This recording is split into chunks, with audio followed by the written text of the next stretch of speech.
Here's Cheryl Martin, the Good News Anchor. Here is tip number 3 for making decisions you won't regret. Evaluate your motives. Take the time to evaluate your motives and ask yourself some hard, probing questions. For example, why do you want what you want? Is it because it will boost your self-esteem, to impress others? Why do you want this job, this car, this relationship? What is fueling this desire? This is key when you take the time to evaluate your motives. Do you want God's will more than you want your way?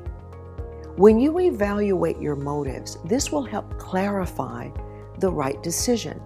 Let's say when you ask yourself these questions, why do I want this relationship? And if you're honest with yourself, you may say, I'm feeling desperate. My biological clock is ticking. Okay, you're honest with that. But let's say you meet a guy and the reality is he's not really good for you, but because you are anxious and desperate, you could choose this person, but by evaluating your motives and looking at them very carefully, this will stop you from choosing the wrong person because you realize your motives are wrong. I like the way George Mueller put it, and he had a history of making a ton of great decisions.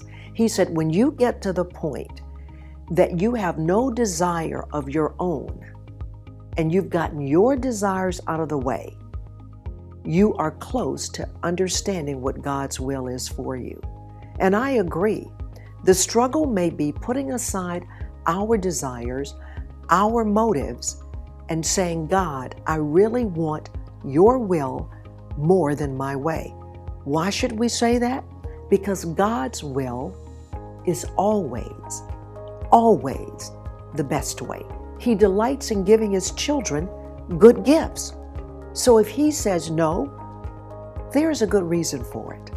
So take the time to evaluate your motives, and it will help you, along with the other tips, for coming away making a great decision that you will not regret. Next time, tip number 4. I'm Cheryl Martin, the Good News Anchor. The Good News Anchor is brought to you by Excellent Living Incorporated. To learn more, visit excellentliving.org. And don't miss an episode when you subscribe.